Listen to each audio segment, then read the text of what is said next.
stream, starting the recording. Hey everyone, this is episode 403 being recorded on the 15th of December 2020. Hang on, I gotta get it to mute. Thank you. And we're just waiting for Dr. Gameology. Sorry, old name, old habits. He's almost ready, but he is wrapping up something with his therapy work, so he needs a little bit of time, and then we'll get going properly. So I'm gonna just get this tweeted out, and we'll do a couple little things before we get going. And then we'll be ready to do the show then. All right. And also, it's gonna look a little weird because I'm not maximizing this until we actually have Doc in the thing, and then I'll maximize it properly. Until then, you're gonna have a weird Discord look to it. I'll be fine. It is Discord, but it looks a little cleaner when it's just all maximized. All right, let me then get to tweet this out. How you doing, Kitty? I'm doing great. Excellent. Groovy. Groovy? Groovy. Groovy. Hey, Sin. All right. And I'll give it a looky-loo, a looky-loo. Where'd it go? Hey, 24, how are you doing? How's your evening? Hey, Doc's running a little bit late. He'll be here when how's it going? he can. Yeah, that's what we're kind of going to vamp for a couple of minutes here, where he needs to wrap up his therapy stuff, and then we'll be along, and we're going to go ahead and start it right after that. Hey, Arjar. Arjar, hey. Hey there, Arjar. If you haven't seen it yet, you should put the Mando in one of the sides of the Mandalorian underwater section. What? If we Mando armor forge in one of the side rooms of the Manon underwater section. Oh, okay. What happens if you put it in? Because I remember there's some hooks in the Manon underwater area where you can actually put stuff out inside the water area. So I wonder if it does something different when you do that. Does it create some weird effect or something? I don't know. I would like to see this. Yeah, now I'm curious. Although I don't think I have I'm not sure if I have the Mando armor forge or not. I don't have it yet. Cheryl. Hey, Cheryl. Oh, Cheryl. Oh, okay. Huh. In one of the side rooms. So not out in the water, but in the side room. Okay. And it just goes right up to the ceiling. That's kind of cool. That sounds kind of cool. It's always neat when you can find like some way that they sort of interact with the walls and stuff in a kind of cool looking way. Yeah, the underwater could be cool too. I remember I think I put a big statue of like the Mandalore the Avenger or one of those type of things way out in the water, and it's really cool. There's not a ton of hooks out there, but there's a couple of them, and they're pretty big size too. So you can put a pretty interesting random assortment of stuff out there. Tons of stuff to go over today, but we'll try to get through it reasonably quickly once Doc is on. Yeah. All right. I can't wait to talk about the mine trap. I found that very interesting. Yeah, we kept it simple, but yeah. But yeah, I mean, I could have, done ones like, I haven't watched The Mandalorian or whatever. I just wanted to keep it simple. Yes and no. Yeah, I actually think that works perfect, just the way it is. I think the only bad thing is we had fewer votes than usual. We still had 384, which is not nothing. It's pretty decent. But we've had a lot higher vote tallies for quite a while now. I think this is one of the lowest ones in a while. And I think it might just be because we didn't get a lot of retweets. And I think that was just because it was a yes or no question. I think there's something I could ask Doc, but I feel like it's almost like a psychological thing where if it's a yes, no question, people are a little less likely to retweet it. I could be wrong.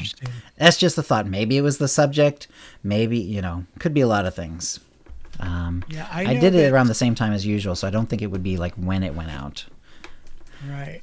This one has The Mandalorian, meaning the series, affected your play in SWTOR, new characters, buying items, or choices? And it was basically simple, yes or no. We'll go over what the actual answer was. It's in the show notes if you have access to the show notes. Which, if that is one of the things that we do for the people who subscribe. But yeah. Nice. Yeah. Because every week we put out, if you're on the Patreon, then there's a link that goes to the next show notes, and I think there are a few people who do actually watch it and kind of go around the show, use the show notes in other ways, because it's also kind of a reasonably good snapshot of where we were, but also news of the game for that period of time as well. Oh, right. It's a time capsule. Mm-hmm. Yeah, I mean, exactly. We could go, even if you didn't want to use the episode itself, you could go back in time, go back to one of the old show notes and look through it real quick and say, oh, okay, this was, when this is, shortly after Shadow of Revan dropped or whatever. Right. That's cool. I was just thinking about that today. It feels like it's been less than that, but it's actually been over a year since Onslaught. It has? Yeah. Oh my God. Time goes so much faster. It was October of last year that it dropped. That's crazy. Yeah. It feels less than that, but it has been. And we'll have to, hopefully they'll announce another expansion pretty soon. I certainly hope, but we'll see. I hope so too. Go ahead and put this one on. I'm sure we'll talk about it later, but I'm excited about that. Yeah. Really happy. Well, we need to vamp for a little bit longer until Doc is on. So. Yeah. Okay. I am so happy. Spoiler alert, everybody. Or maybe we'll keep it vague. Where the story went, I thought was really, really cool. It made me really, really happy to go in that particular direction. Right. Because I'm kind of getting sick of the old stuff. And this is like a new bad guy. Right. Girl. To me, what was cool is we had one thing that was very much an endpoint and one that was very much like leaving things open. So that was really cool. So we had... Yeah, they really put it to bed. Right. Yeah, exactly. They could have just let it... The end of Kotek could have been the put it to bed bit, but if they decided to do this little bit of extra thing and really, nail it home, I'm okay with that too. But I'm glad that it does really feel done now. It does. You're 100% Hey, Bantha. correct. Wow. Yeah, welcome to Life Day. Yeah, where if you go around the fleet, you will definitely be pelted with snowballs because people want to get their snow-covered parcels.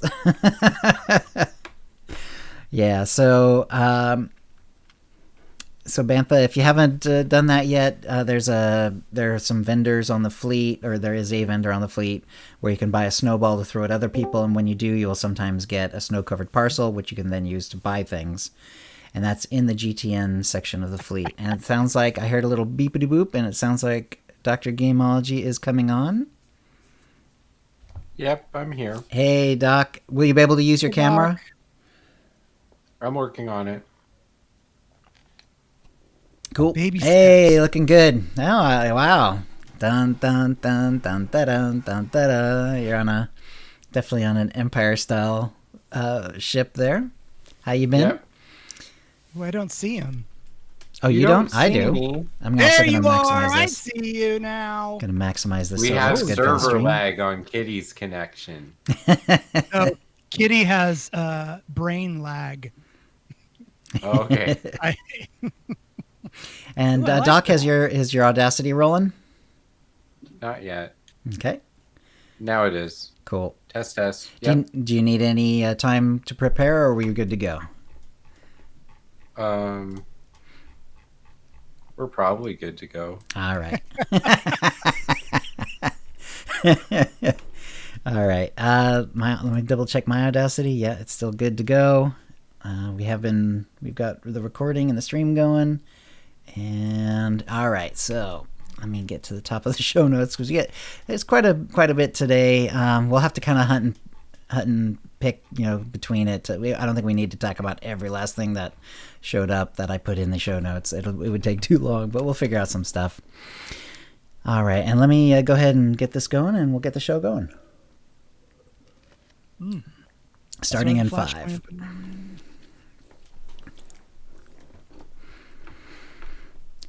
Hi, and welcome to the OotiniCast. Does this look Jedi to you? This is episode 403 being recorded on Tuesday, December 15th, 2020. I'm your host, Chill, and with me is my co-host, KittyKissz. Hey, Kitty. Hello, Chill. Hello, chat. And we got a guest, former co-host, Dr. Gameology. Doc, how you been? What you been up to? Oh, it's been going really well. Chill. My schedule only exists because I can rely on Outlook to shove me from one thing into the next. So I guess that's going well. People want me to be involved in their things. So yeah, excited to be here. Excellent. And have you been playing SWTOR, or have you been busy doing real life things? Because I know you've been doing a lot of therapy and a lot of other sort of outside game things going. I like to encourage people to not think that those two things are mutually exclusive. So Okay. I am busy with physical life things, and I have been trying to play SWTOR. And when the new content launched, I had a small window where I could have played it, and I patched, and then I sign in, and all my characters are not on the starting planets, and they're like, you cannot use these until the full game is downloaded. Yeah. It's like, what the heck? So I was like, this has to be a mistake. So I turned the game off, and I put the security key in again, and Right. Sure enough. So basically, I concluded this game hates this patch, and I'm going to uninstall the game from my computer. And so I'm not going to be playing for the next 3-4 hours, obviously. So I'll just work on work tasks. But that was my one window to play the new content before this episode Okay. of the show. So I haven't gotten to play it yet. But I know Twitter is seemingly very happy with it. And someday soon I will get to play it. I've been playing SWTOR a couple times a week, but Okay, good. my time to play hasn't come back around since the great uninstall conspiracy. Nice. Well, we've got there's definitely, it's one of those things, like there's tons of there's like more than usual amount of bugs, I would say, in this patch, and yet because the content is so good, like there's not nearly as much complaining as you'd think there might be about it. I mean, yes, people are putting into the forums about it and so on, but there doesn't seem to be the sort of like, nerd outrage that sort of tends to happen when there's a patch with a fair amount of bugginess.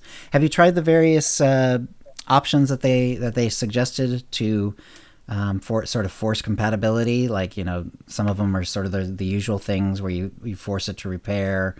The one that worked for me was actually changing it. I think it's called a compatibility setting, and you actually change it from Windows 10 back to Windows XP Service Pack 3, which is kind of nutty, but it worked for me. But so I know, Doc, you haven't had, since you haven't gotten it to work yet, you actually can't answer that question. But how about you, Kitty? Did you have the because I did have that issue and I had to try several things. Did you have that issue, and how did you fix it? I had the issue, and I just went over the same kind of, well, not the same stuff. I tried different ways of fixing the problem, but I never got to log in and pretty much all day. And finally, at the end of the day, I went, screw it. And I got it through Steam. So now you're getting it through Steam. Because I'm paranoid, and I don't, I have this theory that when things come out first, when they're first introduced, I like to sit back, see what's going on, see if there's any bugs, people's reactions, whatever, and then I'll do it. And that's what I did with Steam, and loaded it in, and it worked fine. Otherwise, I wouldn't have been able to play. Interesting. Yeah, I've not gone through Steam yet. I did manage to make it work for me. Like I said, the running it in compatibility XP Service Pack 3 mode was the one that worked after I tried several of the other things that were on that list.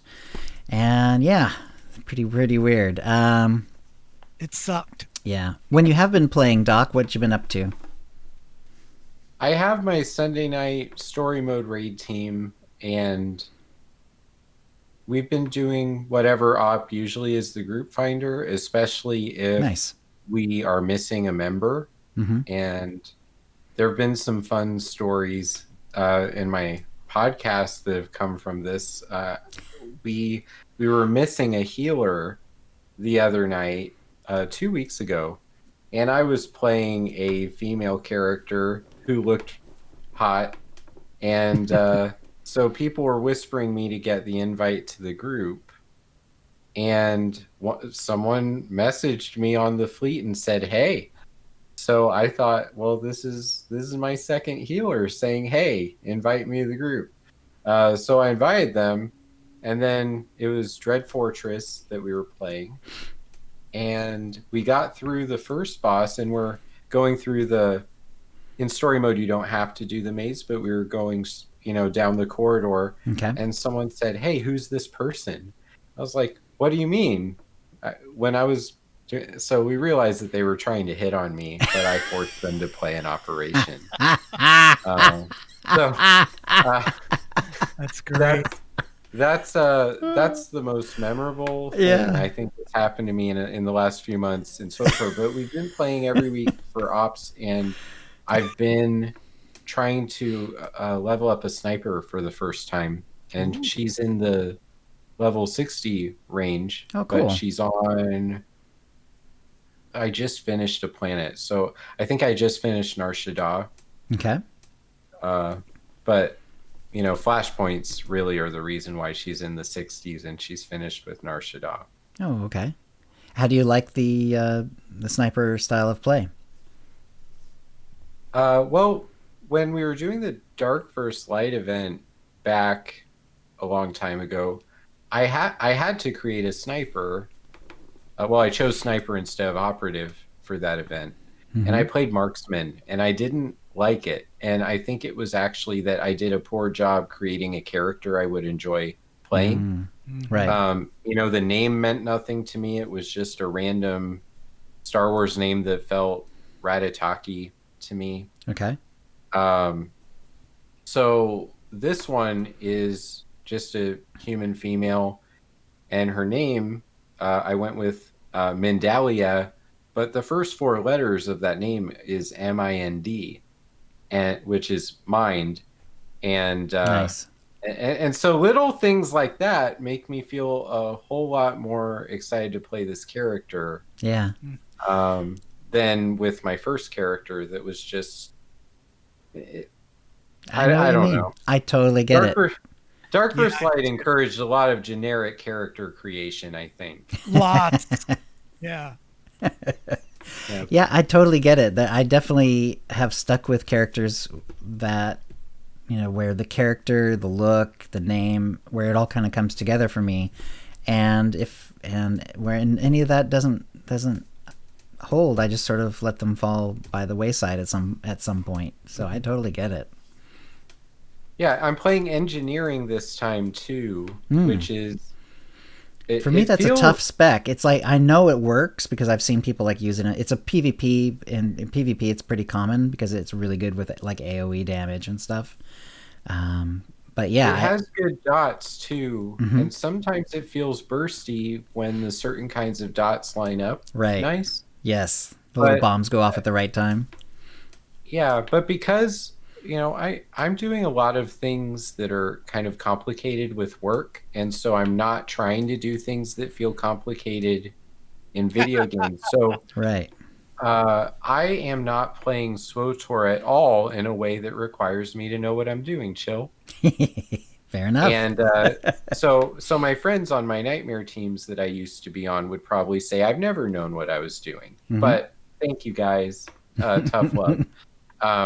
But I really am enjoying the idea that if we are missing a tank, I may not be a very good tank, but for story mode, I will get us through all of the ops just fine. Nice. Yeah. So I'm enjoying that there isn't a pressure in SWOTOR. There are things where you could wipe.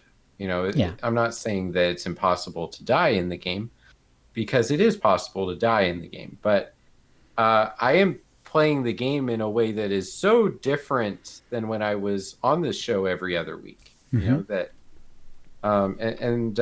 it fits into what I'm trying to do a lot better. And there's a lot of really neat, like Dr. Gameology stuff is actually going really well too. Yeah, I was going to ask, is there anything that you wanted to either announce or talk about in terms of psychology and that end of your career? Yeah. I did start my own podcast, which is kind of the start of this whole weird winding story. So the Gaming Persona is the name of my new podcast, and I'm doing it with a former coworker of mine and lifelong friend, Jenny, and she runs a website, Gear Up Gaming Shop, where she sells blue light glasses right now, but the goal is to expand and have other kinds of products too. And so we used to work together when I was the clinical director of a state gambling program. And so we've always had conversations about video games and reward pathways and dopamine and people having fun in a reckless and harmful way. And because of SWOTOR and me finishing my dissertation, that conversation started being about the fun things in games and how I see the psychology of playing games. So we started our show, and every week we talk for 45 minutes to an hour, usually an hour. I struggle with answering things in a short way, as I'm demonstrating right now.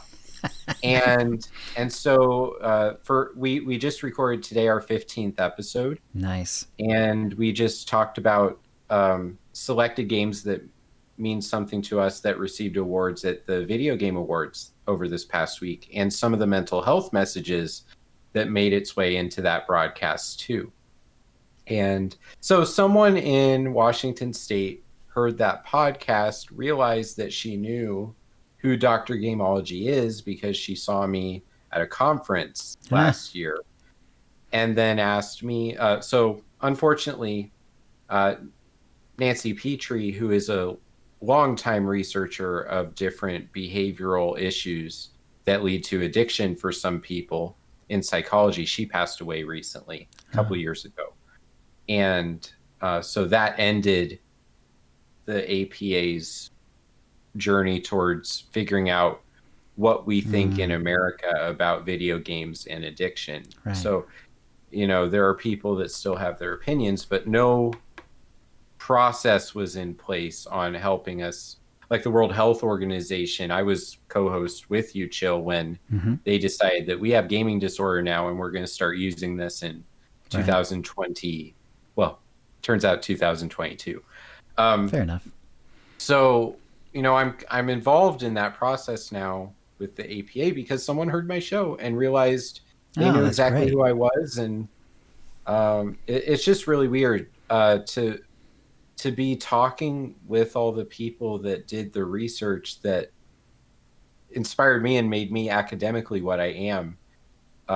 It's so crazy. Just like how many times, Jill, I would tell you how it's crazy that I'm on this show because I used to just listen to the show. And now it's like, well, it's crazy that I'm talking to such and such and getting email replies from this person and that person when it's like, I just read your stuff and love everything you do, but thanks for coming to my Zoom meeting. So, it's still work in progress. It's early stages, a lot of work to do. Nice. Yeah, and I've actually been listening to them. I'm behind. I'm about 4 or 5 episodes in.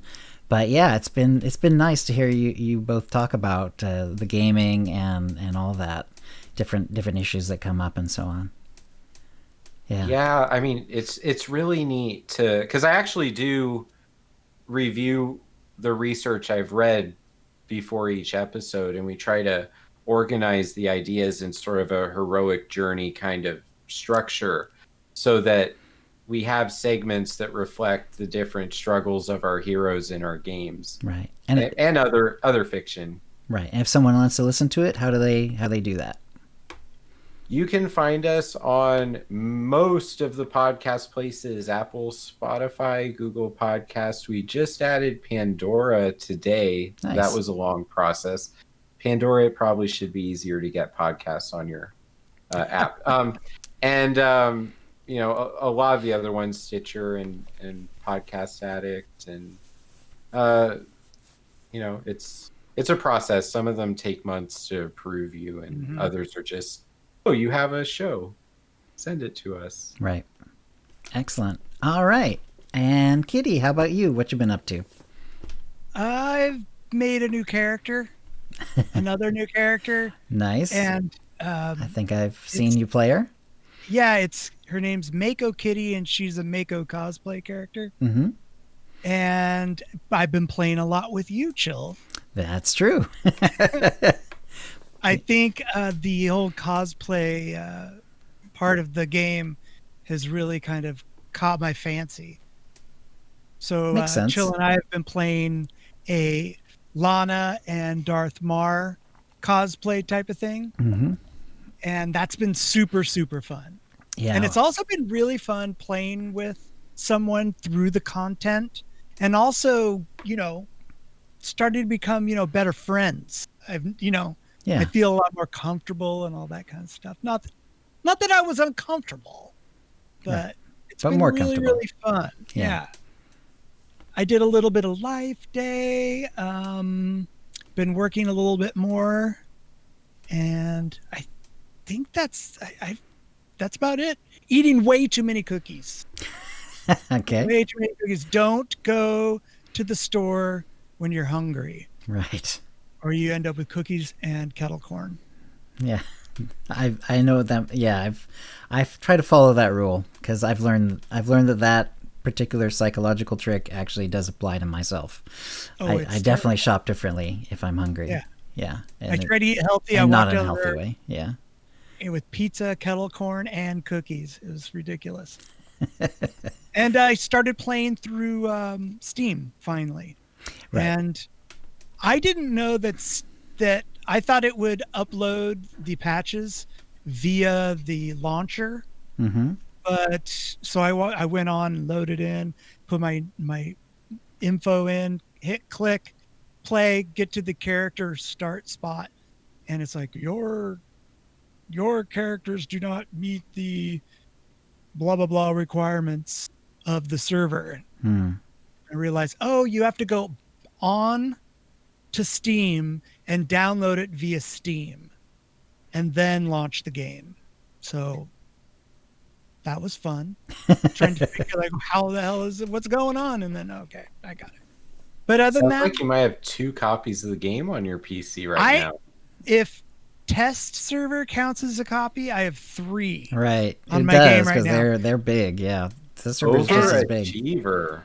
I am also scared to delete one of them because I don't want all my crap to disappear. Yeah. So I'm just gonna let it sit there for like a month and then I'll get rid of it. Right. But it's fair enough. Yeah. I would have to do it the dangerous way because my SSD is pretty full. It's not a huge SSD. It's like half a, it's like 500 gig or something, and it's pretty full. And I don't think I actually have enough gigs left to try it by putting a whole new version of SWTOR on there. It's a big game. It's a huge game. But yeah, I got so frustrated trying to log in the other day, trying all those different ways of getting around the bug, Yeah. And I was just like, screw it, I'm just going to do this. And it worked. And it's worked great ever since. Okay. Have you gotten any of the Steam achievements yet, or any of those special doohickeys? Evidently, I have. I didn't know that they existed, or that's just not my bag. Right. So evidently, I need 3 more to have 100%. And I'm like, I don't even know what 100% is. So it's the score you get when you haven't done anything wrong, Kitty. Okay. I don't know. I just don't really care about that stuff. I just want to play the game and stream and, have fun. I agree. So, whatever. What about you, Chill? All right. Well, let's see who's in the chat room today. 24 is here. A Gains P. Bantha Mojito, Casino Thanks, Cheryl Mercury, Commander Root, Fortzer, Jedi Knight 1, Overlord Bert, Predakill, Rjar75, Sledgester, Squishy Twitchy, Starry Saber, and Sinwolf69 are all here. Hey everyone, thanks for coming. Hi, chat. Yeah, I'd say mostly I actually did the dual streams with Kitty, especially the first week after the last show. But when I wasn't, I did some Conquest dailies. I leveled up my Robin cosplay some. He's now done with his class story. He's a little bit past it. I think I got him through Ilum. Ended up doing Echoes of Oblivion 3 times. Well, actually, it says that in the show notes. That's actually a 4th time because I'd added some today. So I've done Light Pub, Light Imp, and Dark Imp.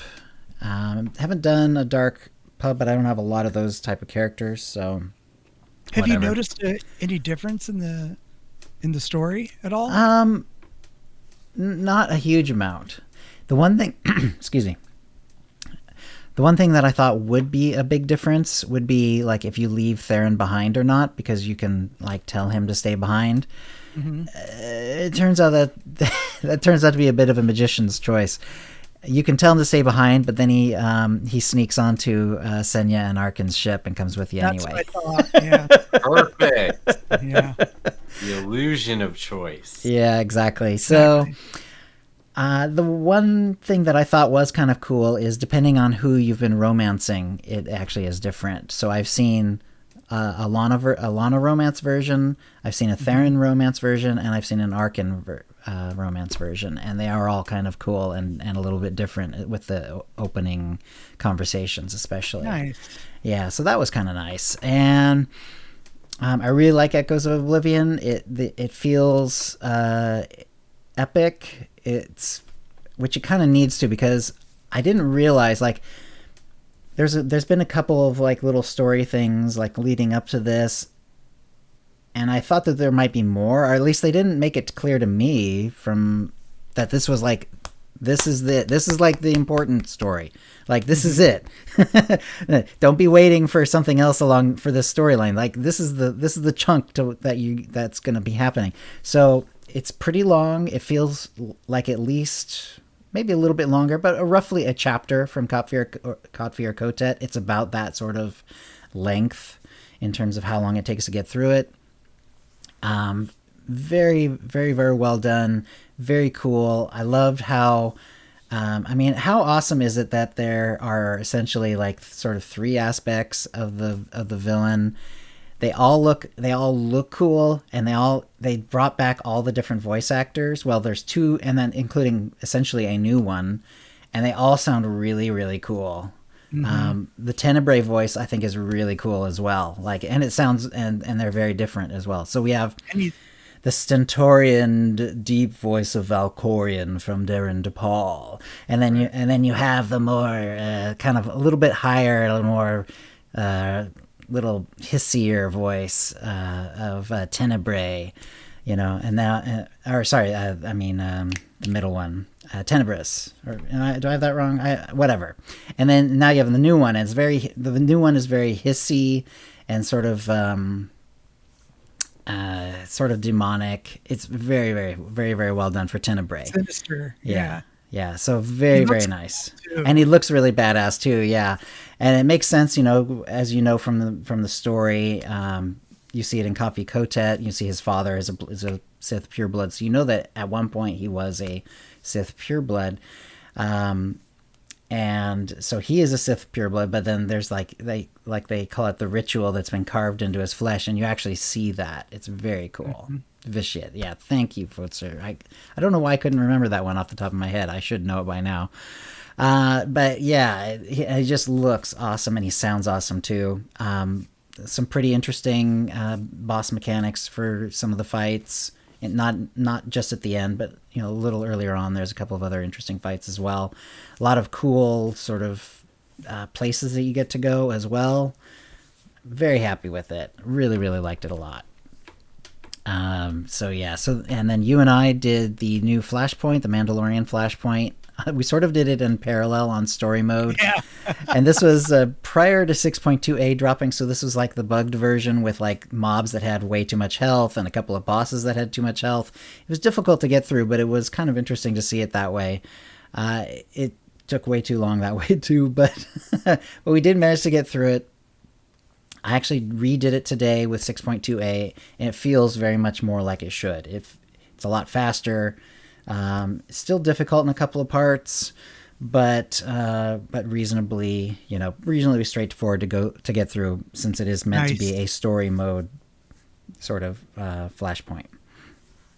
So the only thing that wasn't fixed, or at least it didn't seem to be, was that they did say the companion that you get with you for that Flashpoint is and you cannot use any other companion. Instead of being rank 1, is going to be rank 25. However, he was still rank 1 for me. I brought up the little thing, and it showed he was the only one. He was rank 1. And I don't think it was just a visual bug. I think he was healing at a rank 1 sort of level, because I was in a character who had endgame gear, 306, with augments, the right set bonuses, everything. And there was a couple of fights where I was still, he was seriously having a hard time keeping me up. And this was story mode. So it definitely feels like, yeah, he's actually still rank 1. So hopefully they'll figure out why that didn't get up to 25. But if you're in reasonably good gear, I would say at least 306, and you kind of know what you're doing on a character, you should be able to get through it. You should be able to get through that. Did the Culta stations work? No. They're supposed to be turned off, I think, for these sort of story modes anyway. It was really weird to me that you actually had access to them the other day on yours. There was only one that worked, and it was only during the fight. Right. Because I checked them after the fight and before the fight on some of them, and they didn't work. Just that one was the only one that actually popped. That's funny. Yeah. I don't know. But yeah. Great Flashpoint. I really, really liked the story. I like how it, like I say, so Echoes of Oblivion kind of closes down part of, a huge part of the SWTOR storyline. This is opening up new avenues. Very cool. We have some interesting bad guys. Some references, some subtle and not so subtle references to the Mandalorian show. So that was pretty cool. Yeah. I thought it was the best writing to date. In the entirety of the stories in the game. I think that this is the best writing thus far. Right. Personally. One other thing that I didn't really add to my show notes, but we did do together, was we did the Esselis and Black Talon, because they've slightly changed how. There's mostly in the cutscenes. There's a couple little additions to the fighting, the when the ships are attacking each other during these Flashpoint cutscenes. There's some little additions to that. Also, there's a couple of the cutscenes where the camera is it's almost like handheld camera. So the camera's moving around and sort of slowly moving in, slowly moving out.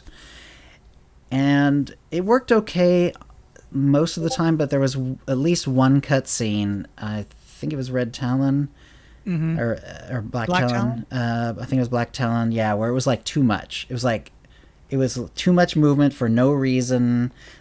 Every time they changed a cut, it was the camera's moving around again, and I was like, okay, this is too much movement, dudes. Why are you doing this?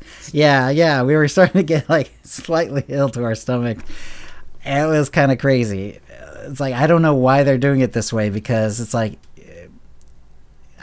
get the, if you have a handheld camera, you can get sort of a different feel.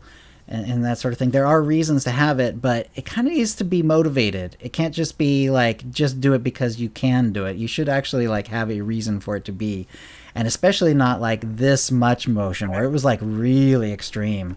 It was a little nuts, but when it was working, when they were a little more subtle with it, it was actually kind of nice. It was actually pretty nice. So yeah. So they have an initiative right now to go back into the old content and make it more cinematic. Mm-hmm.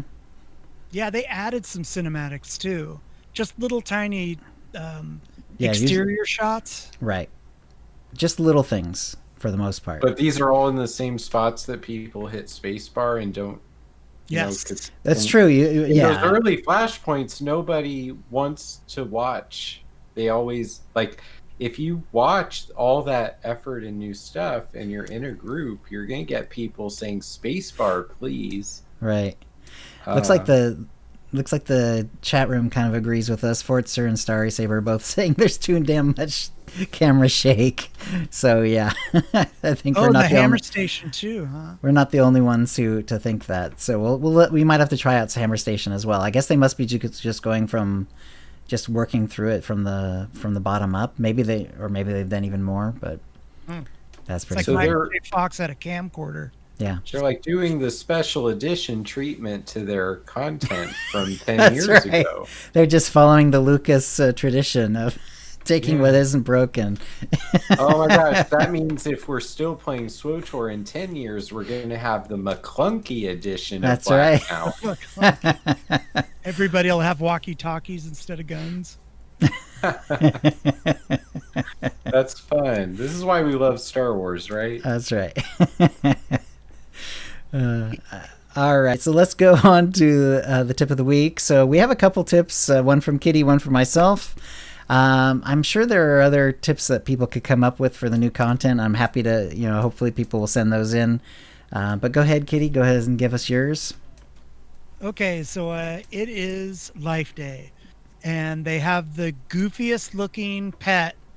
Yes, I think that's in the game that's ever been in the game. Right. And of course, I needed it. So the first thing I did was went and grabbed some snow-covered parcels, popped down to the Life Day guy, and it said, you don't have any snow-covered parcels. So what we ended up doing to fix that is grabbing all of my snow-covered parcels from my legacy bank and emailing it to another one of my tunes. Mm-hmm. And then once that other tune that received them grabbed them out of the email, they all went into that collective loot spot. Right, in the far right tab of the inventory. Yeah. Right. Mm-hmm. And that's how that's fixed. Nice. Okay, I will have to do that myself because I'm sure I've got some from previous years. Yeah, I agree. Definitely like the Carbonite Frozen Kawaki and Monkey Lizard was probably the silliest one in the game before now, but this blows it away. It is completely goofy looking. Yeah. Yeah, they're completely hilarious. Yeah. So my tip is just a little thing. One of the last time I went through the Mandalorian Flashpoint, this just to let you know, like I did it in a stealth character, and I don't want to give too many details to kind of take the fun out of it if you want to work out some of the details, but it's not completely stealthable. You'll be able to skip some of the fights, but it turns out there are two different kinds of enemies. They don't have any buffs on them to let you know which ones they are ahead of time, but you'll kind of figure it out as you go.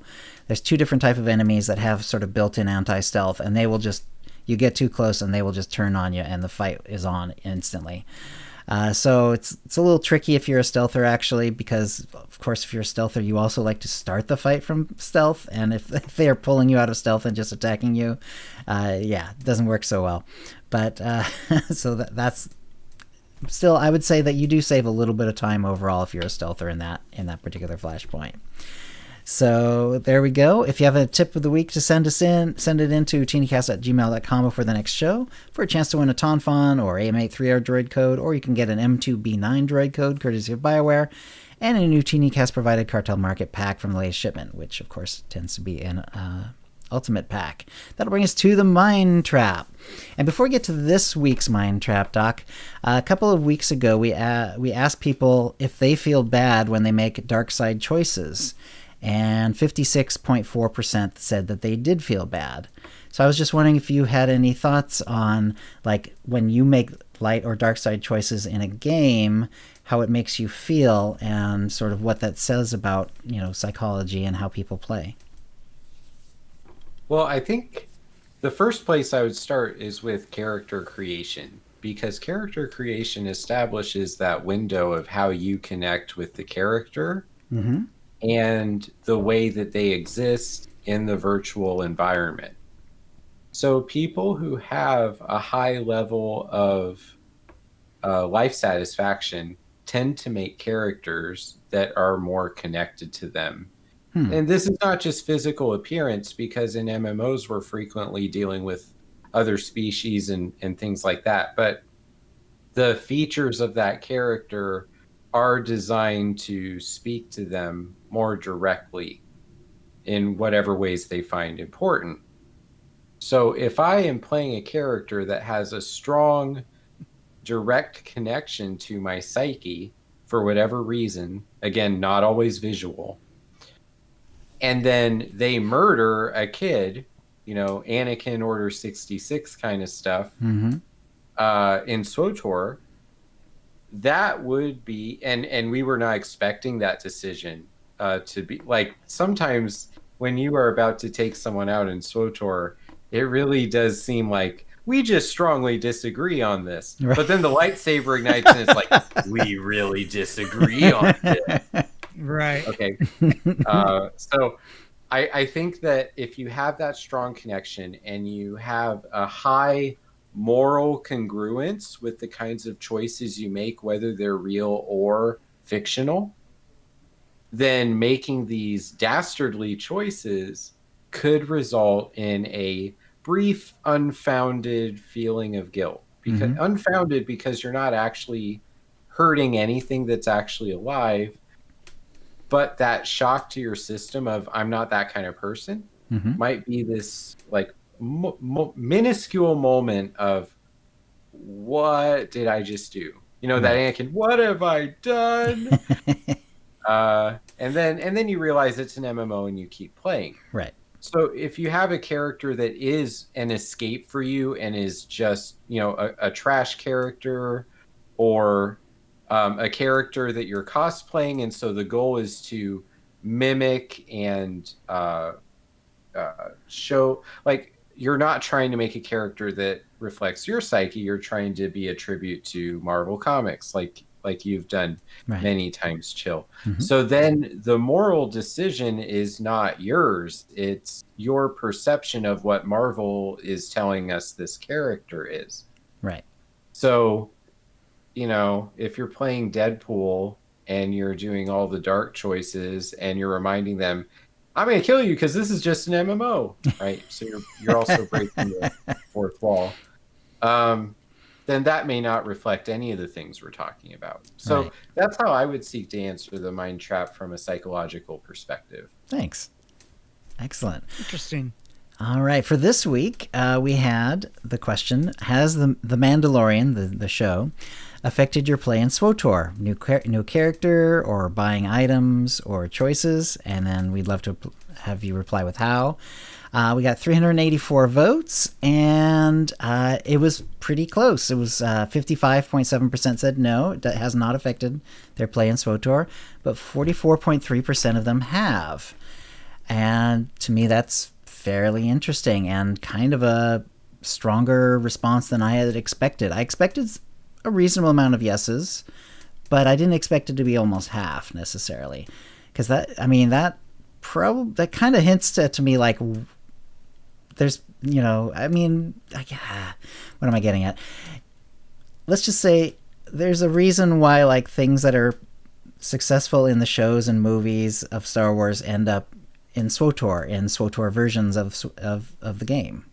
So I think this is this tells you that they probably make a pretty good amount of money on it, but also there are probably a lot of people just more engaged with the game, maybe making bounty hunters and or picking up their bounty hunters and making different, character choices and stuff like that. So what do you guys think? The real question, Chill, is for BioWare. What is the percentage breakdown in bounty hunter character creation Before in the last and after 14 months? Right. But also clustered October to January. Right, of each year. Specifically. So when people are... And linking it back to the other mind trap, if the Sith Empire... And I swear to both of you, Kitty, Chill, like, if the Sith Empire takes my child, I'll make all the dark side choices. So nice. Interesting. I asked this question in my chat several times since the new season of Mandalorian came out, and that's not the results I got. It seemed like every time I asked, the majority of people said yes, and I was blown away that that's not true, or it didn't turn out this way from the poll. Which is why, Chill, are all of your Twitter followers not supporting our good friend KittyKissz by watching his stream? That's right. Well, it could simply be like a question of like if you have yes, you have a more vested interest to like actually type something in Kitty's chat. But if you're not, you probably just aren't saying anything. You know what I mean? They're liars. Yeah, Starry Saber says she plays on multiple servers, seeing a lot more bounty hunter characters running around since it came out, which makes sense. But what percentage of those bounty hunter fans from Mandalorian purchased the outfit on the cartel market? It's got to be a pretty good amount. They're pretty amazing items too. I mean, they're all among the most advanced items in the game with like special effects and. When you go into combat, the little helmet things flips down, or if you're using the rifle, and you get the killing blow, it turns them into a puff of smoke, and all that. So yeah, really really cool. Some of the responses, Swotorista. I'm gonna have to go buy it. Chill. Yeah, I know, it's pretty cool. It's pretty cool. Swotorista said, not so much in response to like what her play was in the game, but she was saying there are more players in the game due to the show, meaning the Mandalorian has brought more players into the game, more interest in Old Republic Mandalorian lore, more interest in Mando fashion in game, and then more interest in terrain of SWTOR, for example, the Tatooine Desert. So. And I mean, I understand. That is sort of like how you'd expect it to go, which is kind of cool. Let's see.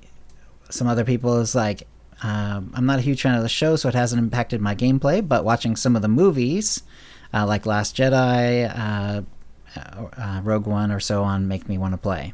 So yeah, even if Mandalorian's not your thing, some other things might change how you play. By the way, my answer was a no, just because I haven't done like a Mandalorian based character or anything like that. But yeah, I could totally see it, being a yes for me under other circumstances. Let's see. Every time I watch The Mandalorian, makes me want to log into SWTOR and play my bounty hunter. I caved and bought the Mandalorian armor set cartel item. It looks so damn cool. So that was Chris Inglis. Finally did play the bounty hunter. First time I really tried mixing and matching to get a nice outfit and also dyes. So yeah, definitely people picking up the bounty hunter class. Rolled an Ahsoka clone. Had to find the dark green dye for a cloak that matches.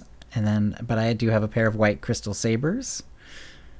Always nice. And yeah. And now the new Flashpoint is all about Mandos, so there goes that. Probably coincidence, but a well-timed one at that. Yeah. Well, I don't think that's coincidental at all, of course, but no one does. But yeah. I think. Go ahead. That's how it goes. Things get popular, things spread out. Into other nearby areas. It could also be now.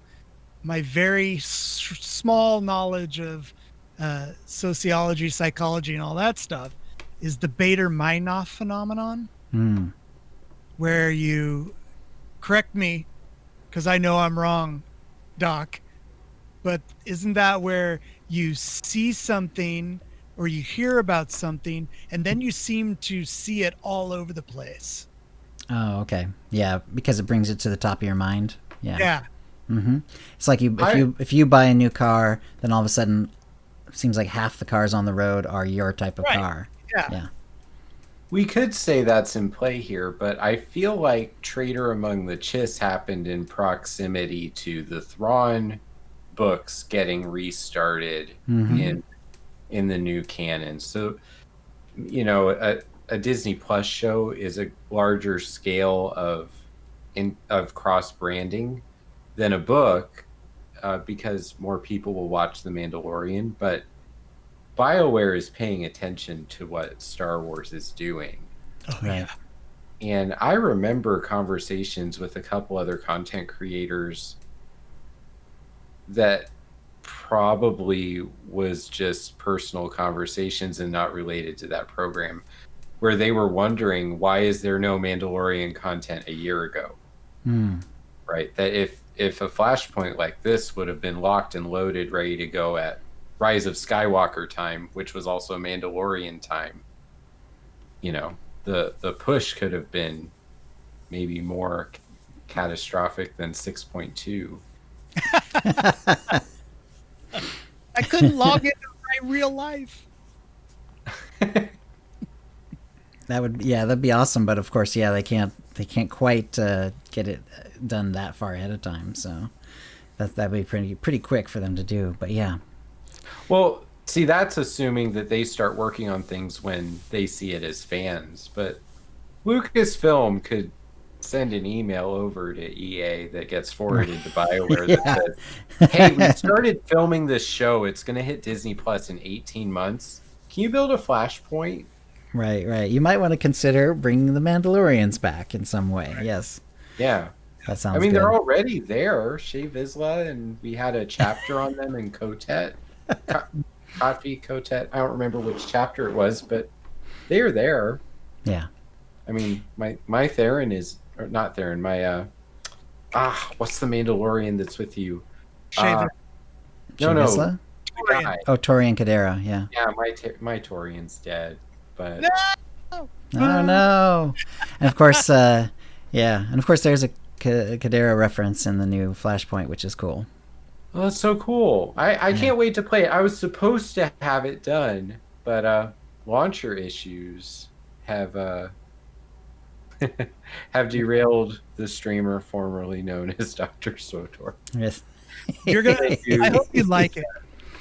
Yeah. Oh, I love it. I'm love sure you will. content. Yeah. It doesn't even have to be good for me to like it. It's gonna be great. Kitty, I was wondering. Normally, I don't like to do this, but I do need to take a quick break. I'll be right back. You bet. Usually I was going to say we can give out a mystery code if you want to figure out a way to random. I usually go to random.org, but you can figure out any way you like to figure out who should get a mystery code, and I'll give it to him when I get back. Okay, mystery code it is. Why don't we do, let's see if it works in here. Do not roll. I'm going to check the roll tab. Roll, is it explanation point? No. I guess I can't do a roll in this. Roll. Try it again. Huh. Okay, so this doesn't have a roll. So we're going to do a mystery giveaway code. Why don't we... Let's do Mando. We'll put in the word Mando. Explanation point, M-A-N-D-O. Whoops, I spelled it wrong. Moand. Explanation point, M-A-N-D-O. And we'll go from there. There's 3 people. So 1, 2, 3. Explanation point Mando to get the mystery code. All right, let me see here. What is the mystery code for? Or is that the mystery? that's the mystery. We are not exactly sure what the code is. It was a gift. Okay. So, all right. Thank you. All right. We did Mando, so anybody that typed in the word Mando would be eligible. Okay. Let's see. Let me go to random.org. How many do I need to roll between? Let's see here. We've got 1, 2, 3, 4, 5, 6, 7, 8, 9, 10, 11. Anybody else? Last chance. 11? Going once, going twice, going thrice. Roll it, baby. All right. Numero 2. So who is that? That is 24. All right. Oh, I'm sorry. That's Swotor Boy. Oh, okay. Sorry. All right. Swotor Boy. Excellent. Let's see. So,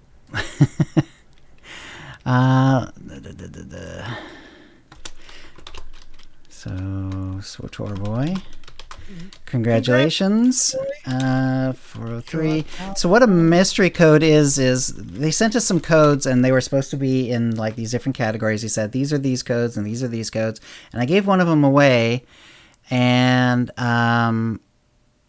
unfortunately, and one of them got back to me and it was supposed to be like a subcode of some sort, either 20 or 60 or 30 day.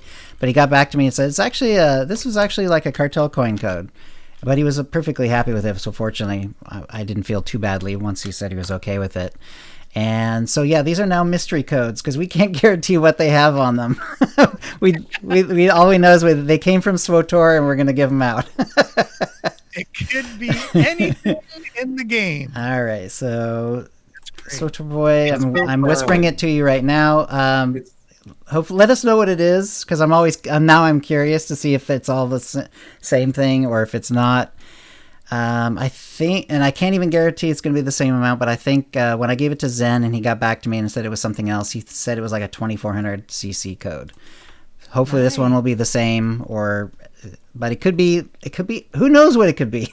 It could be a pet. I don't know. For all I know at this point. The only logical thing to do is cash in all the codes yourself and spend all of the stuff in the cartel market and then give away those items in game so that you can affirm the thing that sounds you're giving. So complicated.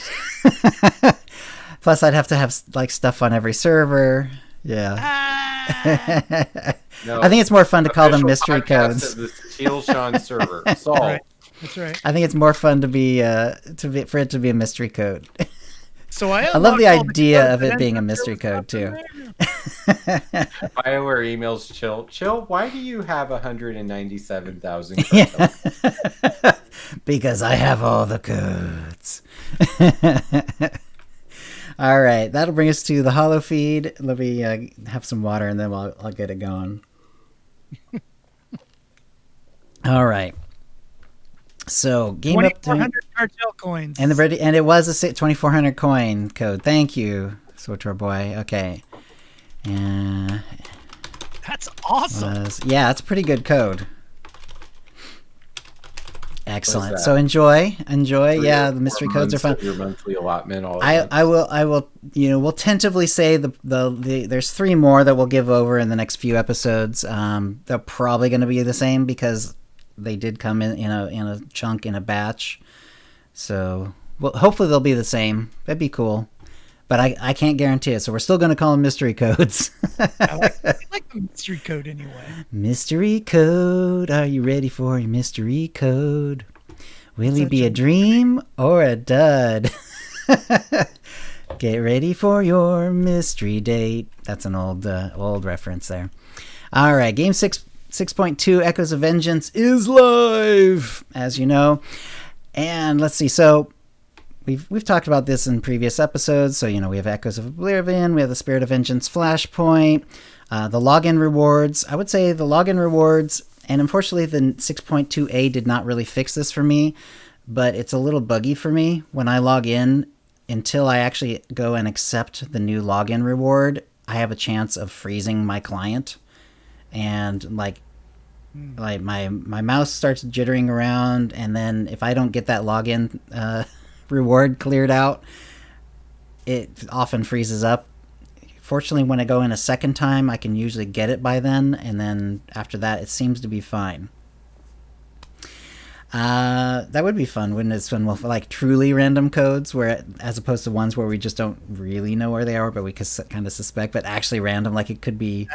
So great. Yeah, it could be like a random item or a pet or a bunch of CCs or whatever. That would be cool. Coupons. Maybe we suggest that.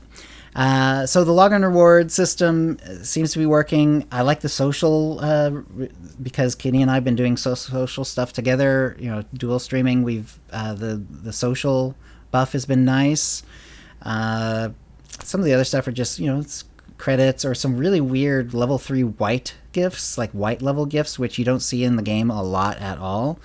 There's only been a few white gifts ever in the game, and they're usually from class story rewards on early planets and stuff like that. It's like a rank 1 gift, you know, that's some random thing, and that's, you know, that you get as a result of finishing a mission. It's very weird to see rank 3 white gifts, but anyway, so we got some rank 3 white gifts. Is anyone else having, like, Kitty, have you had any trouble with the login rewards, freezing your computer or anything like that? Because it sure has on mine. Okay. No, I haven't had any issues at all. Yeah. I didn't even know that was a thing. Yeah. If there's another sort of tip of the week is when you get to like the second week's worth, it'll show like week 2, but sometimes I was having troubles because it showed me the week 2 stuff, but I couldn't accept anything. Turns out there's like this little bar, and if you left arrow it so it goes back to the first week, there's one more thing for you to pick up there. And so, yeah, so it can be a little tricky. It's non-obvious how that actually works. So if you're looking at your rewards, you have not picked up anything, and it's showing week 2, for an example, but nothing's able to be picked up, try sliding it left towards week 1 and see if the thing is available to pick up there. Because I was not able to do it any other way, and yeah, it was non-obvious how that works. So slide that sucker over and pick it up that way if you need to. So yeah, I mean, I'm reasonably happy with the reward thing. If it's helping people to join the game more, I'm all for it. It's all good. I kind of didn't think I would like it as much as I actually do like it. Some of the rewards are kind of cool, and some of them were things that I'd never thought that I'd want to use. Like, for instance, when you got that social buff, and we were running, you know, those flashpoints, and you're like, I'm going to pop social buff. Yep. That was great. It was really, really a great thing to have. Yeah, exactly. Let's see. So the other thing is the emote window, and you've been apparently really getting into the emote window, Kitty. Oh, yeah. I got it down. Yeah, and you actually had to show me how to do it. I know how to do it now, where you click to kind of figure it out and open it up. It's part of the chat system essentially, and it opens up to an emote window. Yeah, it's pretty slick. It's pretty slick. It also, well, it won't for you, Kitty, because you've unlocked everything. But for me, it also tells me which ones I have not unlocked. So. Because they're still there, but it has a little symbol next to it. It's like, oh, if I spend cartel coins, I can get this one too. It also shows the emotes that were going to be made but never got made.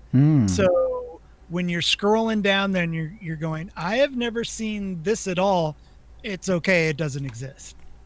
Or It doesn't exist yet, or whatever. Right. And also, there's ranked PvP rewards. So the latest update also brings in another batch of the Replica series rewards. The 5 and 7 Replica rewards can now be purchased from Garada the Hutt on the fleet. And the weapons are really kind of cool. There's a lot of like orange glow to them.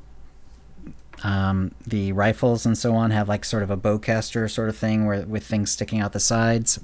And then the mounts are really kind of cool. Like the Nexu and the Acklay are both very, very colorful, and I really like their look. Yeah, especially, I mean, the Nexu is kind of cool, but there are other colorful Nexu. But the Acklay is just like crazy colorful. It's like bright yellow, bright blue, and then with brown stripes. And it kind of reminds me, it's kind of tiger striped, obviously, too. Something about it, though, really reminds me of like the alien from Aliens, even though it's not black. It just sort of highlights the fact that it's got this big crest behind its head. You know what I mean? Kind of highlights the similarities to the alien from that series. So yeah, Cartel Market Editions in 6.2. So yeah, they had the Jedi Knight Revan's armor set, and I think you got some of these, right, Kitty? I can't afford them yet. Okay, so Revan set you have not gotten. Stuff I got no more money. How much is Jedi Revan set going for? Let's see. The saber, I think it's 4,300.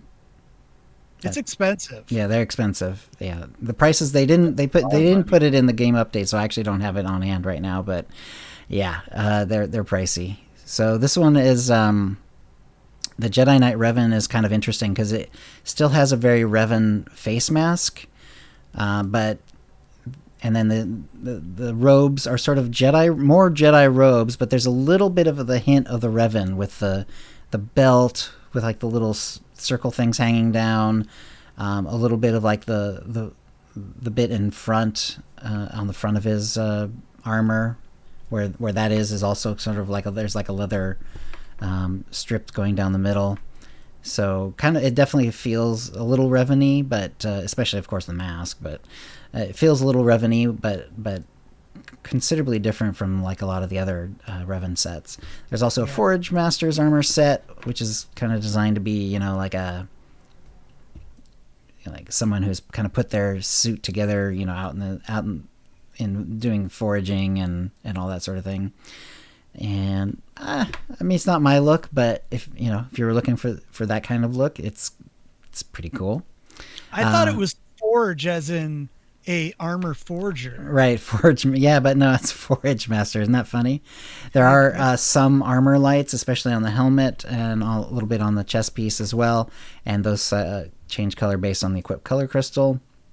Redeemed Revan's lightsaber, as well as Fallen Revan's lightsaber. So the redeemed one has like the little spikes kind of coming up, kind of along the length of the hilt.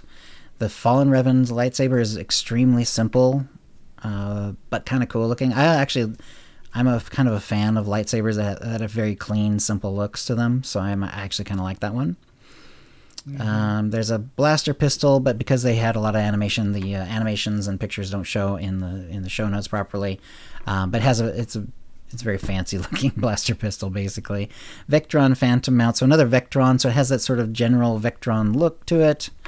This one, it's kind of interesting because it's sort of thicker at one side, and then it tapers out to the other end. So it's like a roadster. Yeah, kind of roadstery, which is kind of cool.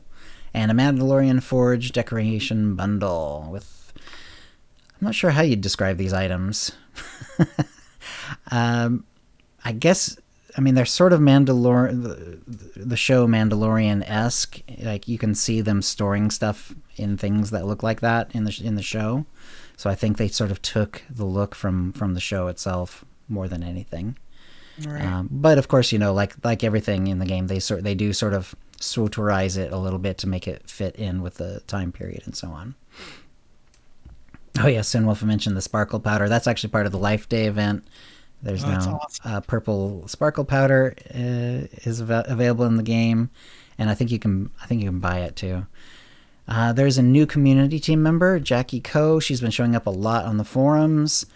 Hi, Jackie. Yeah, she wrote, "I'm Jackie. I'm incredibly excited to be here. Over the next few weeks, I'll be going through the forums, building an understanding of the community, and getting to know all of you. Looking forward to interacting with everyone and being a bridge between this community and the dev team. Building up and nurturing that relationship will remain a top priority for me. Fun fact, I love reading about community members' sentimental experiences that mean a lot to them. Tell me about some of the best moments you've experienced in-game or within the community," and she'll be reading them. So pretty cool. And then she does show up in a lot of the other forum responses as well. And I'm going to skip some of these, but there's a lot of people welcoming her to the team, which is pretty awesome. There's a fair number of known issues in in this patch. In 6.2, it broke a lot of Kotfi, but now 6.2a, they should mostly, if not entirely, be fixed. However, until 6.2a dropped, there were chapters 1, 5, 6, 8, and 9 all had either conversations or objects that you needed to activate that would bug out and prevent you from continuing the chapter and therefore completing the chapter. Apparently all those are fixed. However, who knows? The Shroud of Memory also had a one like that. The Shroud of Memory chapter is the one that you buy specifically, and you play it as HK, and you also get a Zio as a companion at the end of it.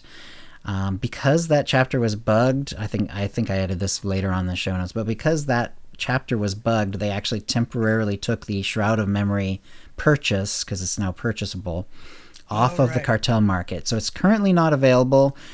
They will put it back on when they're certain that all the bugs have been worked out. They could have put it back on like right now, because presumably it was supposed to have been fixed with 6.2a. It sounded like, though, they were going to be a little conservative with that and make absolutely sure it was fixed before they put it back on the market. Makes sense. You don't want to sell an item that is going to have a game, a breaking bug in it, a bug that prevents you from actually completing the thing you just bought. So it makes sense that they would temporarily take it off. It would be a bummer. Yes. There was also a bug where Jedi Consulars were not getting their lightsabers from the Forge at the end of the Tython story. That apparently has been fixed too, but that would have been kind of disappointing, obviously, especially since there's a lot of new players in the game right now, between Steam and the Mandalorian and everything else. All right, so they managed to fix a lot of sort of the game-breaking bugs, especially, like I say, the Kotfi ones. The Flashpoint for the Mandalorian Flashpoint is a lot better. Like I said, the companion doesn't seem to be level 25 like they said he was going to be, but everything else seems to be pretty normal when I ran through it today. And let's see. I do have in the show notes, if you're still having troubles with the bug about the quick play bug, where you go to your character's select screen and it won't let you play, and it says quick play, characters can only be done for quick play, or blah blah blah. Yeah, you can all the different potential fixes that they have are in the show notes. And let's see, there's a bunch of bug fixes in 6.2a, but we've kind of essentially talked about them. Mm-hmm. They did say that Ras Ordo's companion influence level has been increased from 1 to 25, but it was a rank 1 for me. Maybe they meant in some other version of it, but I mean, I don't know why it wouldn't be in the story mode, because that's kind of where it's important that that he be made improved. All right. Let's see. The maintenance went through today just fine. We know that. And let's go to The Mandalorian. The season finale is this week. And Doc, have you been watching The Mandalorian? You've been able to keep up with it? Yes. Okay. Have you liked the last 2 episodes? Yes. Any moments that stood out to you? Yes. Yes. Okay.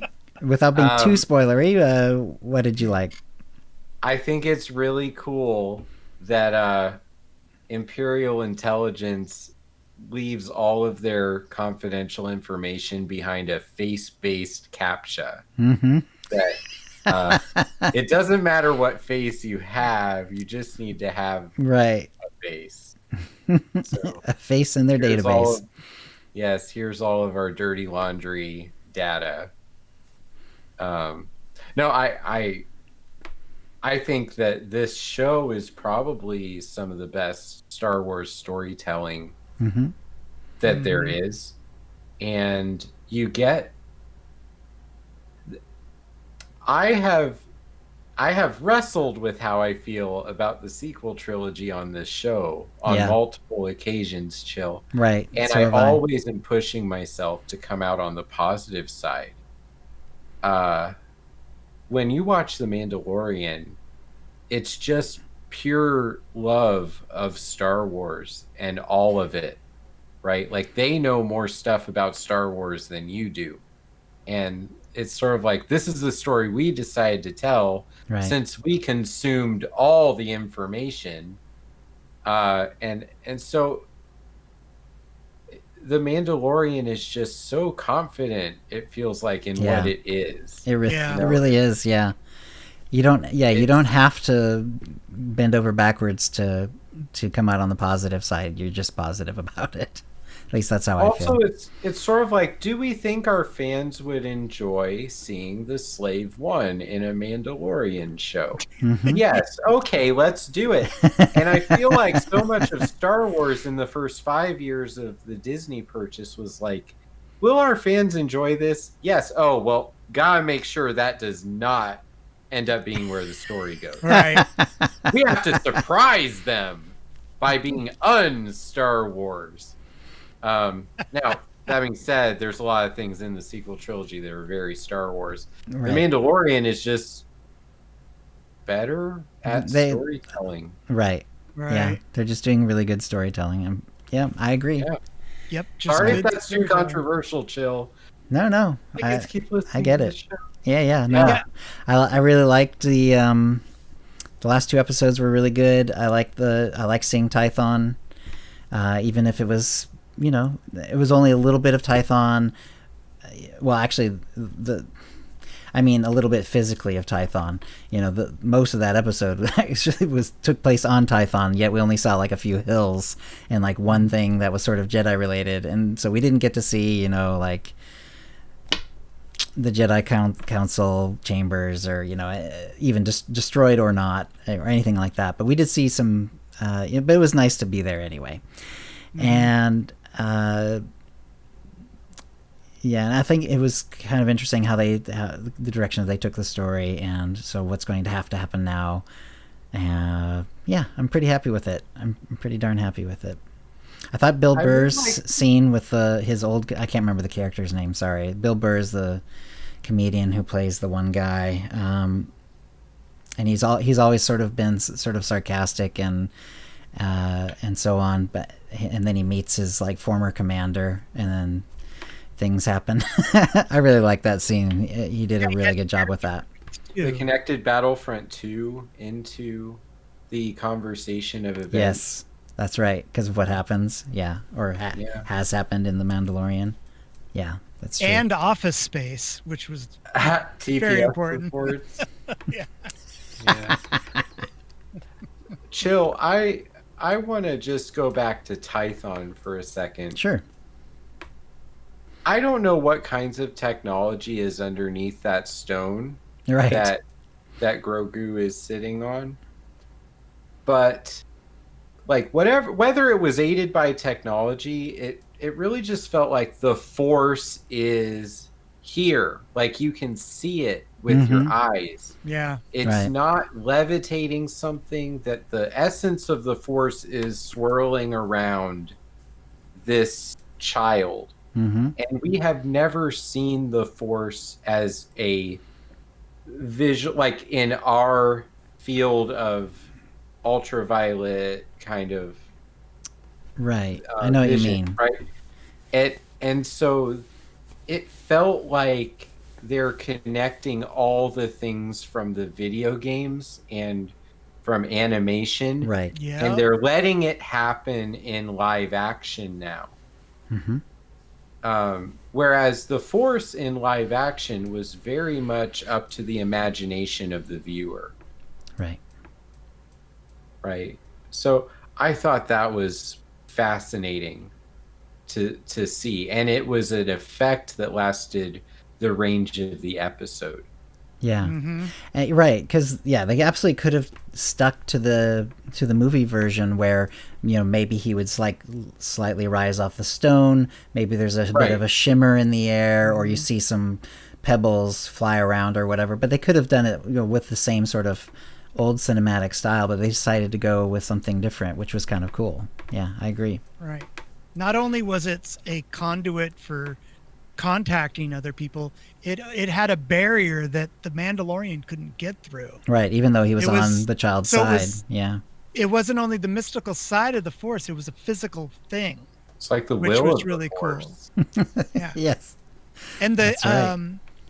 what are they? The writing on the stone lit up too, just like we see in a lot of video games, but you never seen it in a live action Star Wars before. Right.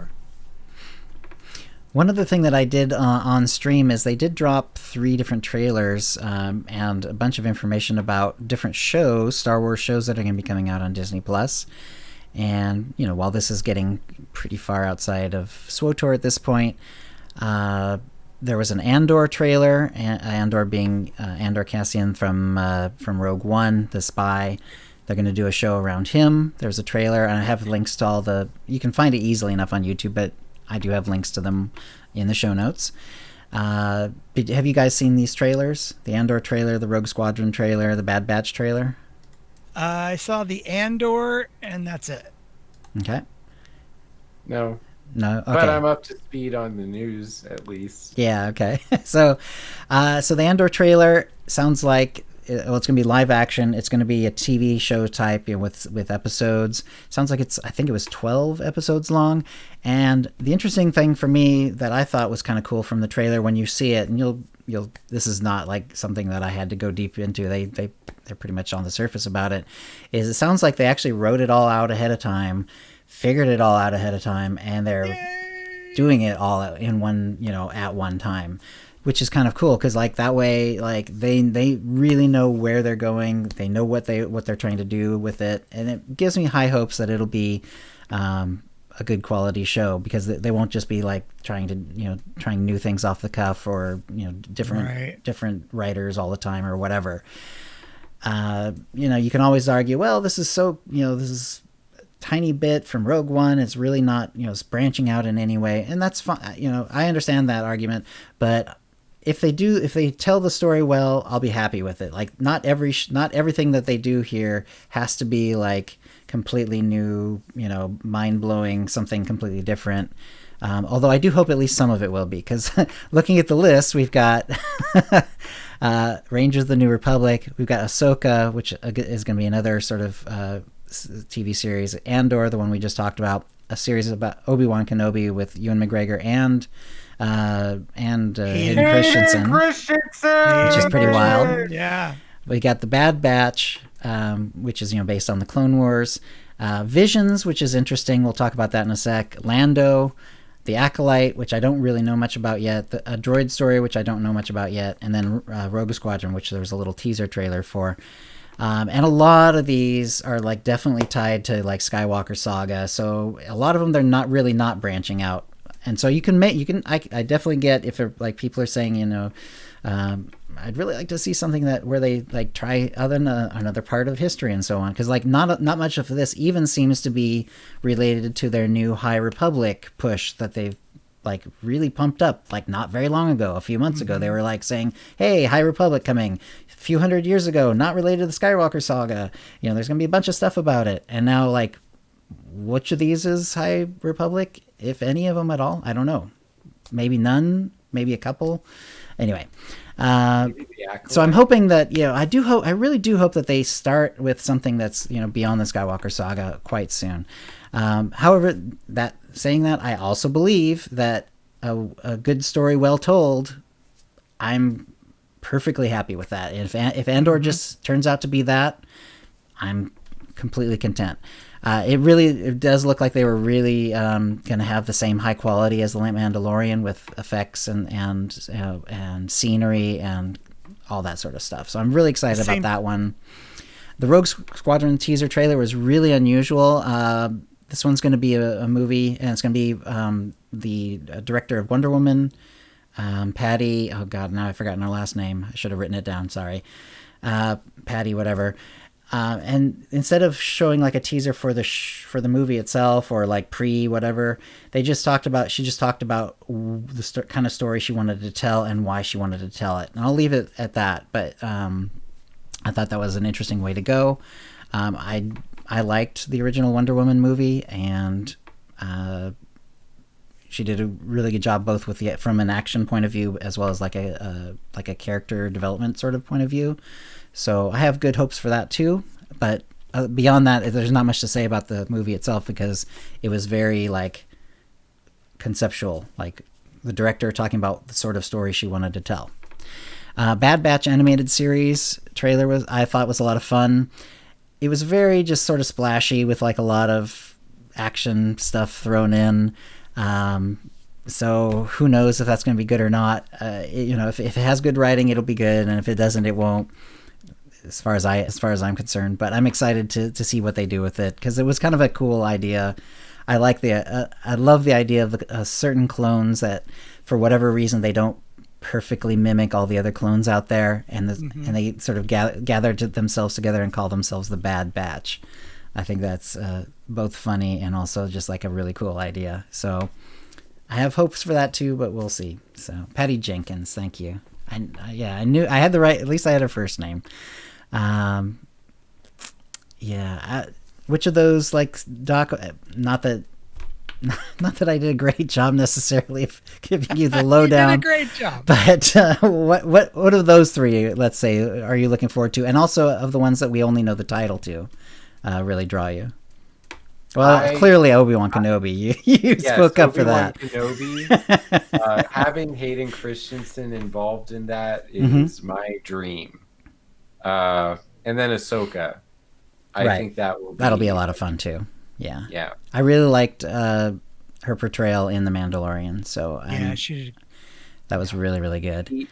The Acolyte, though, is going to be set during the High Republic, and it's a mystery Thank goodness. story. So I think that one will be a lot of fun to watch. Yeah, that does sound good. We knew because it has, first of all, Acolyte is a little bit of a religious term anyway, and then also you see the lightsaber through the word Acolyte. You see the lightsaber slash through it. So you knew it was going to be more Force oriented. So that always intrigues me. Are they normally related to more of a occult religious kind of? Can be. Maybe we're not always in real life. I think in movies and fantasy series and stuff like that, you see the word acolyte, yes, attached to more like occult or cultish sort of things. And certainly acolyte, if you see it in SWTOR, is definitely going to be like there's Sith acolytes. There are not really so many like, Jedi acolytes. Right. That's what I was thinking is maybe the story is about the Sith, lingering in existence. Right. Yeah. Until ultimately we get to Palpatine a couple years later. It could be about Palpatine, right? It's the only could be red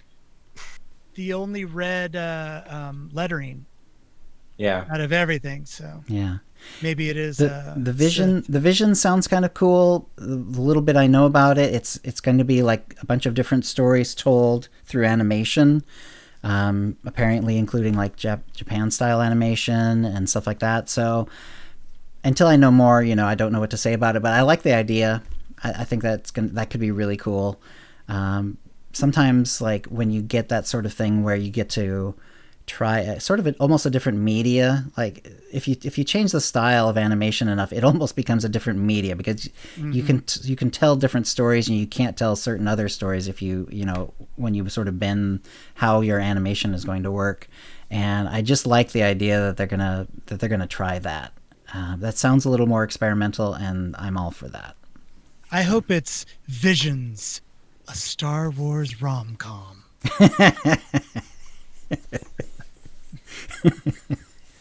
Why don't they just make Friends, but in a galaxy far, far away? That's right. Or that 70s show. It could be about teenagers and death sticks. That's right. 3070. Yeah. A droid story might be sort of sitcom-y for sure. I mean, it certainly sounds more on the light side, but we'll have to see what it's about, and also what it's aimed at. It almost also sounds like it might be aimed a little younger as well. I could be wrong about that. The one where the kids' droid toys come alive every time they're not in the room. I think it's meant to evoke Toy Story as the title. Yes. Yeah. I mean, I don't think they're necessarily doing it exactly that way, but I think they're sort of meaning that to evoke the Toy Story sort of idea where it's, you know, more aimed at kids. Maybe I think it is animated as far as I know. And yeah, their master I know very little else about it. Child and loses his droids when they're getting ready to move. That's right. During the purge, They get stuck at Sidious's house next door. It writes itself, people. I am so looking forward to Obi-Wan. That's the. I can't wait. Well, I love Ewan McGregor as Obi-Wan Kenobi, and I do think you know, Hayden Christensen, like, I feel like he did a good job for what he was given. I don't like you know, the kind of the dialogue he was given in the movies. So I think if he's given a little bit better writing, it'll be interesting to see how well, you know, how he blossoms. And it's not to say all you gotta do to write him is do more of those Rogue One scenes, though. Yeah, where he's just slashing. Yeah. Well, I'm curious to see how they're going to use him. Are they going to put him in the suit? Is he going to be right? Well, he'll have to be in the suit some of the time, I assume. Is Obi-Wan going to have flashbacks? Is he going to be able to communicate with him via the Force? Is Obi-Wan going off of Tatooine? Right.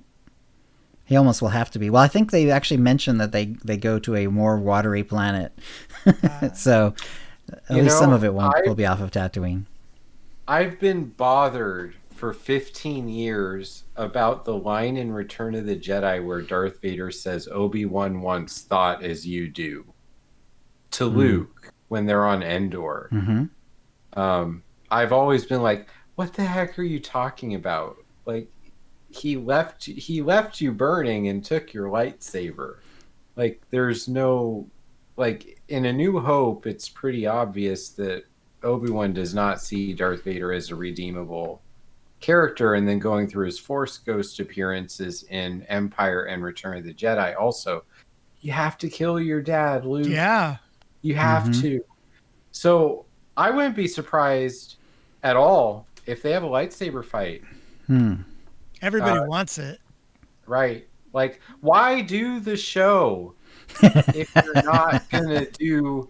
I mean, unless we're doing the sequel trilogy route, which is, what do our fans want? Oh, let's make sure the plot does not go in that direction. Right. You know? It's going to be a bunch of romance. Obi-Wan Thanksgiving episode with the Jawas. Right. Something that I've sort of come to grips with over the course of whatever amount of time it's been with the prequels is just that and it does help, even though I still don't really like the dialogue in the prequels. I've come to grips with it, and just because what I've realized is that Lucas was going for sort of a very old-fashioned tone, like this sort of high melodrama that people just don't do anymore. Like, melodrama is just not... It's seen as like overly, you know, as overly precious, as sort of wildly sentimental, and so on. But if you're telling the sort of story that the prequels were telling, which is sort of like this giant tragedy, then melodrama does have its place. And I still would have preferred if they had managed to make the dialogue a little bit more naturalistic. But it's not exactly out of like nowhere, like I kind of thought it was at the time I was first watching it, you know, back in the early, or around 2000, you know, when they started coming out. And I'm, like I say, I'm still not a huge fan of the sand scene and everything else, but I do understand like the tone he was going for now better than I did back then. And so space opera. Yeah, it's, you know, and he put the opera back in space opera. Yeah, you know, like it's a soap opera, space opera. Right. I find the dialogue in the prequels a lot easier to accept than some of the stuff I hear when I'm doing a couples therapy session. I mean, a lot of people that are upset at those movies, they fail to understand how ridiculous they sound in real life, in their worst moments in their own life. Right. Yeah. We think we're all Shakespearean, Right. with full editing, like on the fly. Everything we say sounds great. When most of the time we do sound like, I'm so in love with you. No, I'm so in love with you. That's from the prequels. Right. And that's what we sound like too. So hindsight is 2020. Absolutely. I love the prequels, Chill. And maybe we have a kind of a... I think where you are in your Star Wars fandom when new content is released probably illustrates how well it will integrate into your idea of what Star Wars is. Yeah. You know. That's true. Yeah. I'm this sure... is a fun conversation. Yeah. No, it makes sense. Like, you know, like for younger kids, they probably have no troubles at all with the sequels kind of merging right in with their Star Wars knowledge, especially if like they haven't even watched all of the previous movies, you know, like if they actually started with the sequels. We have to watch all of these things with the mind of a child. You know, I think it's in Attack of the Clones, right? Like that was truly remarkable. The mind of a child is. Yeah, I always have this whenever people start taking Star Wars too seriously, or whenever I even catch myself taking it too seriously, I always just go, Yoda is a puppet. He's a wonderful character, but he's a puppet. If you saw him in real life, he's just a puppet. Get on Grogu as a puppet, though, is more expensive than like 29 of my cars, I think. Yeah. I think he cost more than my house did when I bought it. Well, yes, that's what I meant. There's several 29 cars, 290,000 of my cars is what I meant. Yeah. Because there's several different Grogus, but the close-up one that they use for like the real close-ups is $5 million. So yeah. Oh my gosh! What? Yeah. What? If it's $5 million, I just read that the other day. That's 4 of my houses. Yeah. And you live in an expensive part of you know, you live in a place where your housing went up way up. So. Yeah. Oh my God. Yeah. Yep, it's crazy. Maybe Grogu is real. He's the Justin Bieber of Star Wars. Yeah. All right. I don't even want to think about what you just implied, Kitty. So he's going to grow up and be a dick? Next season he'll have tattoos.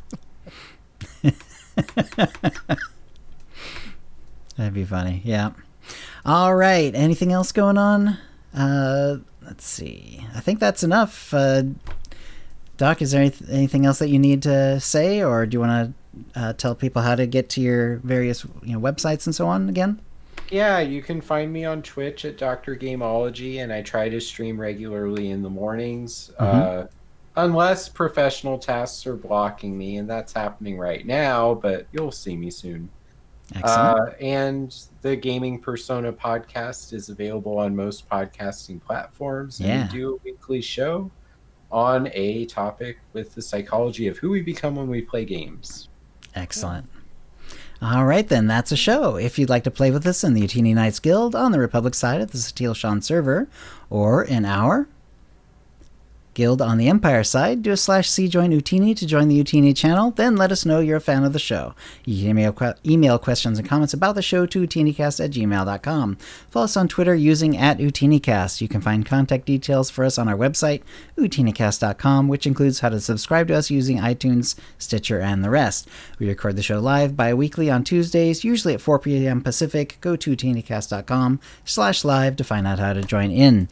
Our theme song is Doomsday by Jean-Paul Zogby. Thank you to the chat room, and thanks, Doc. Continue the journey. All right.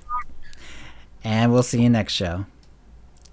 All right. Thanks for coming, everyone. And I'll go ahead and stop the stream and stop the recording.